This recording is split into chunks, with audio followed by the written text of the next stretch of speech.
Hey folks, Jerry Stevenson, Chief Redneck in Charge at the Redneck Barbecue Lab, McGee's Crossroad in Benson, North Carolina. Here in the RBL studios today to show you guys how to make Eastern North Carolina Brunswick stew at home, just like I do at the lab. Before we get started on that, I'd like for you folks to go down on this video right now and like it, please. Subscribe to our YouTube channel here if you're not already subscribers. We appreciate you coming on here and being members of this. It's basically a free give back to you guys. We're doing this for y'all. We're not doing this for me. I hate getting in public. I hate talking, but we're trying to do this for you folks just to be able to get together to make something for a family or make something as a family, for friends, for relatives, someone who needs it, you know? Be able to make something like this, take somebody who needs it, awesome. Also, please go on here and share this with your friends. We are trying to build this up as big as we can. We're trying to spread this gospel of barbecue one little plate at a time, and these videos allow us to do that. And above all, if you only do one thing on this video, please leave us your comments as to what you thought about this video and suggestions as to what you would like to see us do in the future in terms of protein, size, desserts, or whatever, because this video here today is based on one of those suggestions that we got from one of our viewers, one of our friends, firefighter guy that's a friend of ours named Ashley Wheeler, said, hey, I'd like to see how you guys make Brunswick stew at home like you do at the lab. So we said, okay, cool. And I talked to him, but like I said, talking to someone and telling them what to do, oftentimes it's a lot easier to show you guys what we do by doing something like this. So after all of that, basically, we're here today because a viewer said, hey, we'd like to see you do Brunswick stew. That's what I was getting at. So anyway, let's hop into this recipe and talk about Brunswick stew a little bit. In North Carolina, there's battles that we have with stuff. It's barbecue, basketball, football, and another one is Brunswick stew. Brunswick stew, there's no one right recipe. There's not one way to do it, but it's a accumulation of a lot of different things that you enjoy, put into a pot and slow cooked to create something that comes together in a dish that can be a main dish, it can be a side dish. You know what, man? It can be whatever you want. And that's what's important about this. There's no right or wrong ways. So this Brunswick stew that we're creating today is an Eastern North Carolina Brunswick stew because we use one ingredient in it that I think makes it an Eastern North Carolina Brunswick stew versus just a regular Brunswick stew. So let's jump into it. First thing that you need, and it's not necessary, Brunswick stew does not have to have a protein. I know a lot of you folks are like, oh my gosh, you have to have a meat or protein in Brunswick stew. You don't. You can make this vegetarian. You can make this any way you like. The important thing is just bringing this thing together, putting it together, putting it onto a smoker or using smoked products to make it like what we're doing today.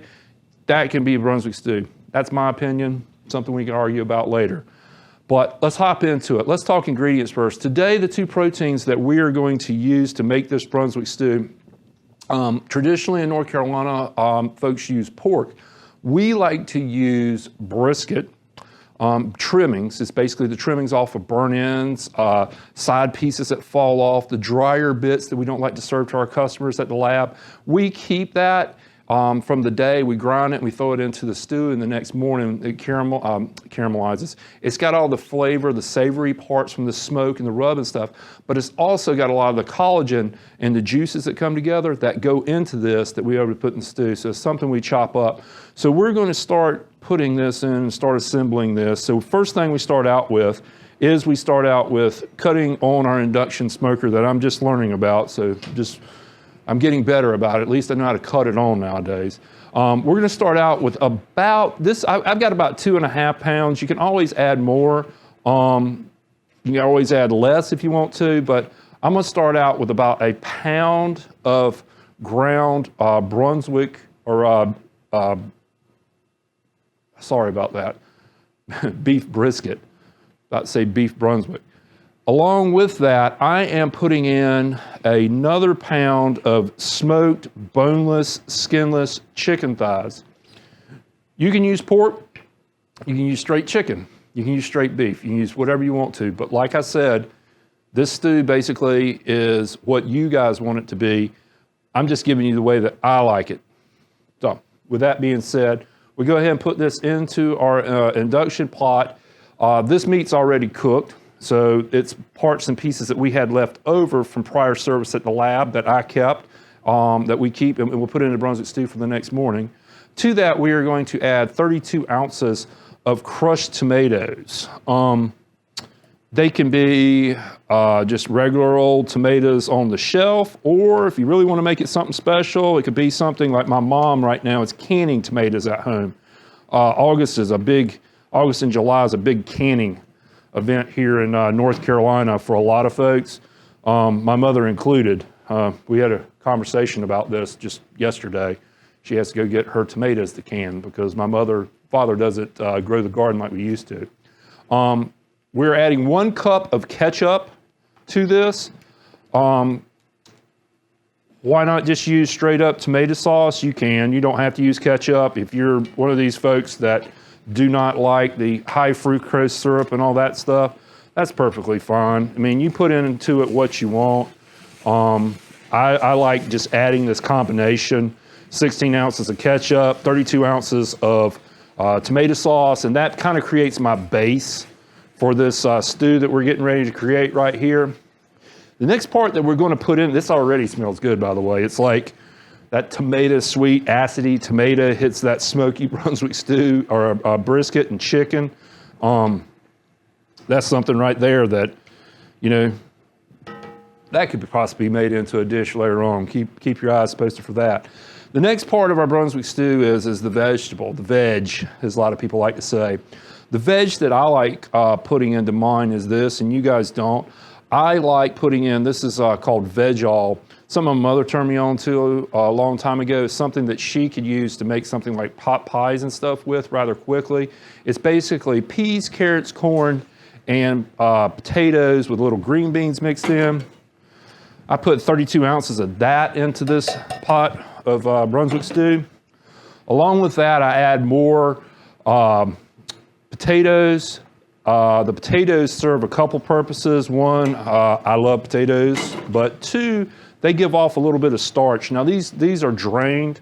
I did drain all these vegetables because I don't like the juice and stuff that's inside them. I drain them. I'd rather add my juice to it than what's in this canned juice. So that's what you'll see is drained vegetables in here. Give this a quick stir and kind of get it together. You know, we always talk about it, and it's the honest to goodness gospel is that this smell that comes off the food you're cooking in here, you guys, it's just such a disservice. You've got to do this just to be able to do this at home, so you get these aromas of all this stuff already coming together and meshing together, smoky, sweet, and everything. I like to add to this, and this is where you could stop if you wanted to. At the lab, this is where we do stop, but at home, I like to add a bit more sweet corn to it. If you have fresh is obviously better than canned. I'm using what I have today. I don't have time to do the garden anymore. I wish I did. And if I had fresh vegetables, this is where I would use them, especially if I had bits and pieces left over. You cooked something the night before, had a little bit left, instead of throwing them away or feeding them like we do to the chickens, cats, dogs outside. You could throw those into the refrigerator, into a bag, you know, a Ziploc bag or something. Just keep a lot of these small little bits of vegetables together to make this later on, or vegetable soup. The make or break ingredient to me in a Brunswick stew probably would cause more friction with people than anything is lima beans. I love lima beans. These specifically are butter beans. Butter beans are one of my favorite things in the world to eat. The reaction that one gets from these sometimes is kind of bad. I love them. I absolutely love them. And the other thing about these butter beans, or lima beans, wherever you're from, we call them different names. They add another starch component. As they start breaking down, it'll help kind of thicken this stew up. That was one of the questions Mr. Wheeler had to me was about how we thickened our stew. And I'm going to get to that. I'll get to that a little bit later. But you guys can already see this is kind of coming together. It's a little thicker than you want right now. You could stop right here, but we thin it out. At the lab, we thin it out. A lot of our cooking that we do is we cook the site, meaning that we put X amount of water in it and keep that water there to kind of keep everything happy and stuff. And this is how I cook the site here. I've got some chicken stock that I'm gonna start out with.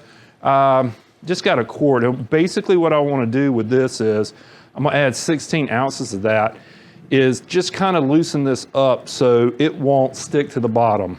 The pot that I'm using, this is a Lodge cast iron pot. It's the enamel coated one. I absolutely love these.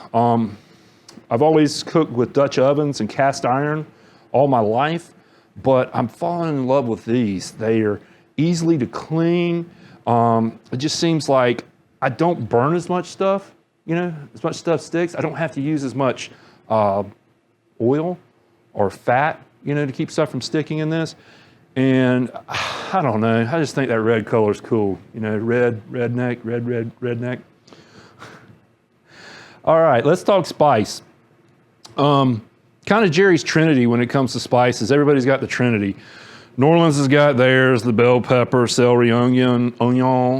Jerry's got his. The basis of pretty much everything I cook is salt and pepper and garlic. And then the onion component I love as well, but really my Trinity is this right here, this salt. This is Diamond. I'm a salt snob, I'll go ahead and say it. I use Diamond Crystal kosher salt. I absolutely love this stuff. It's just the flake, it tastes good. There is a difference in your salt. If you are using table salt, which is fine, make sure you use less table salt than this kosher salt.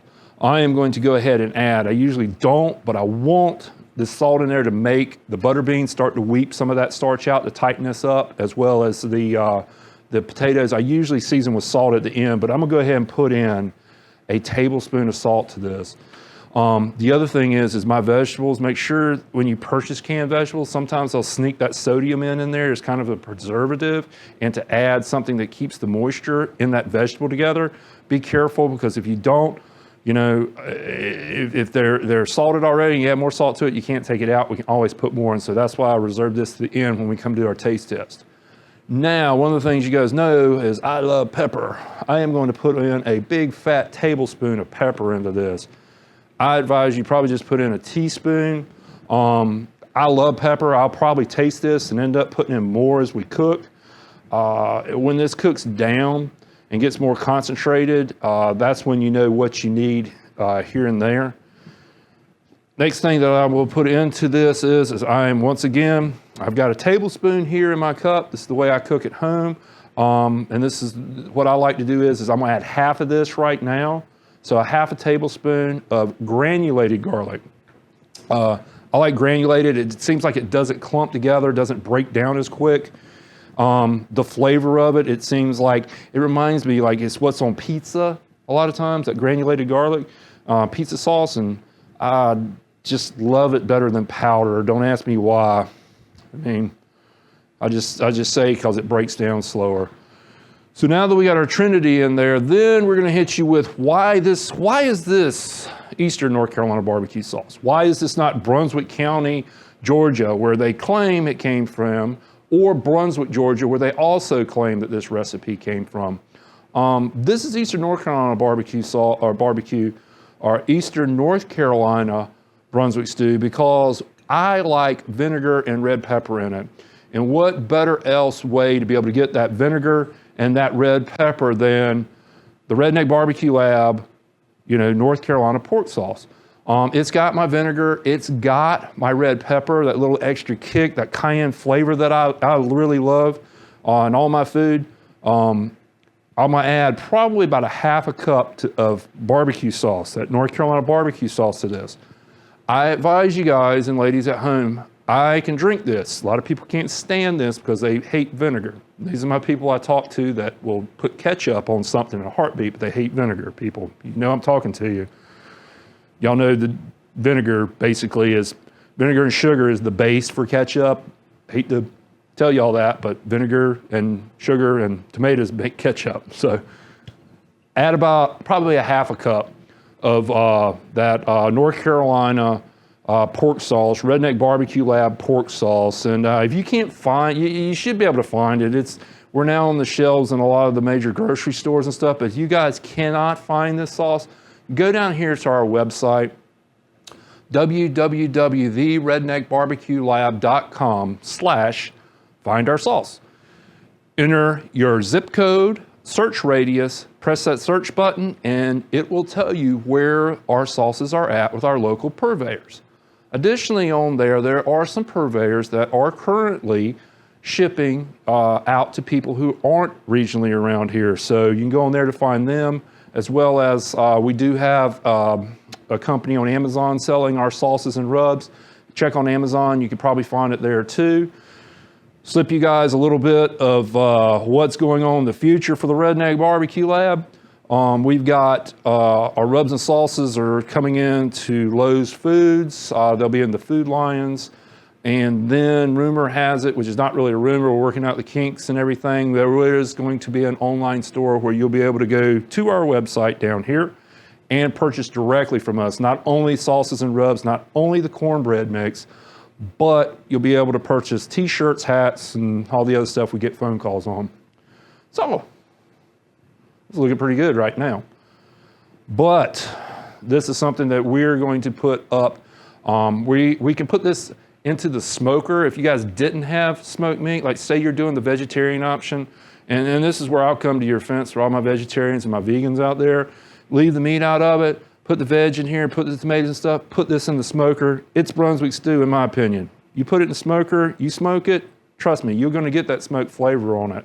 We don't need to put this into the smoker. We could, but we're just gonna put this in the oven because I've got that smoked brisket, that leftover smoked brisket, and that leftover chicken in there. We're going to put that into the oven and let it cook. Why the oven?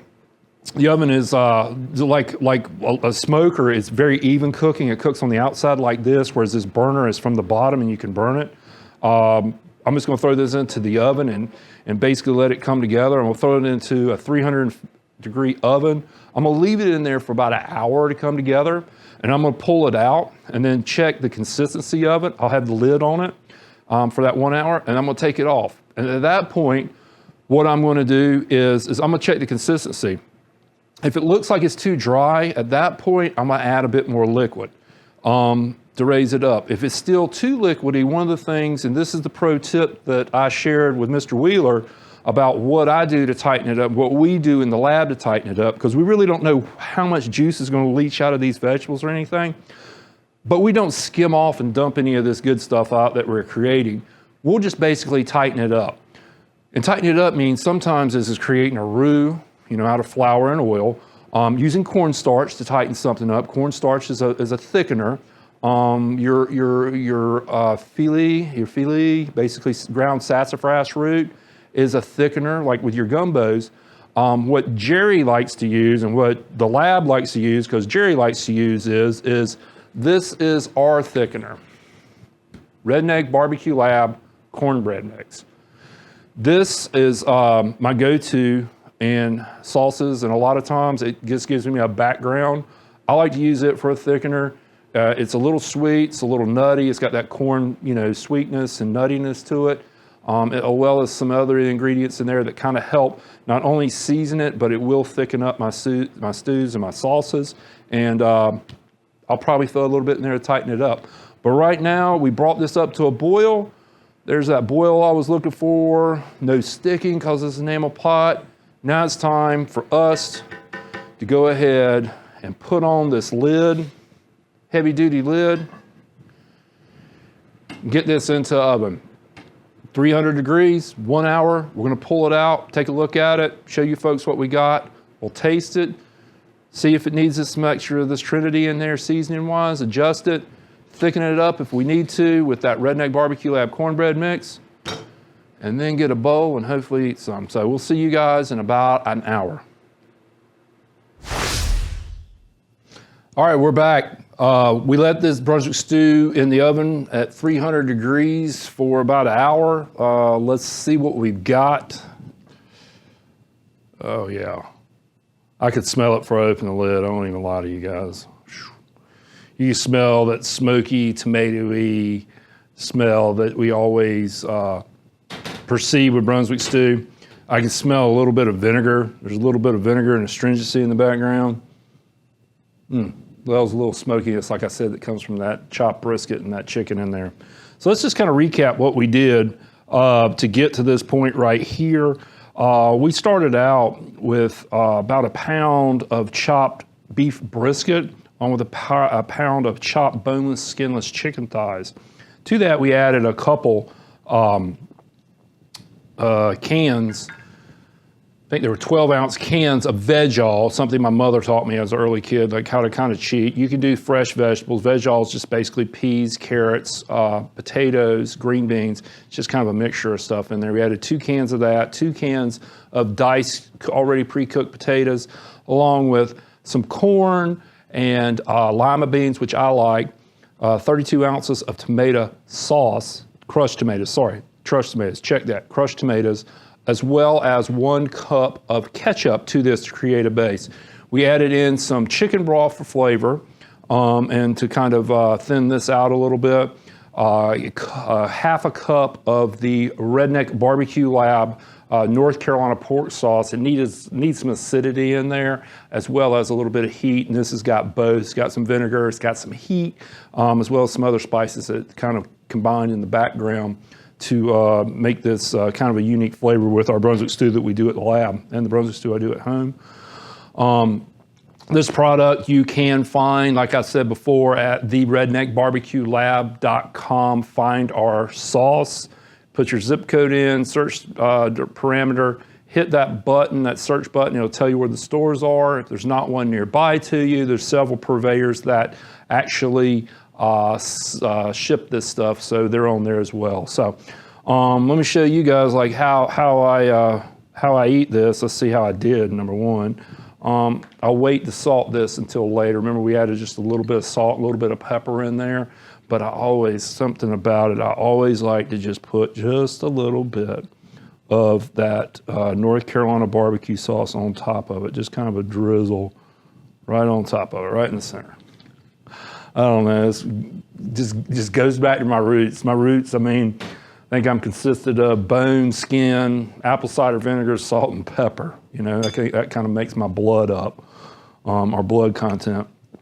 Maybe that's the way you check to see if you're truly from Eastern North Carolina, that and your affinity for oysters, which I love oysters. So let's see how we did. Man, that's good. That's really good. One of the things I may do if I was testing this on the stove is I may put this back on the stove and add in a little bit of that Redneck Barbecue Lab cornbread mix.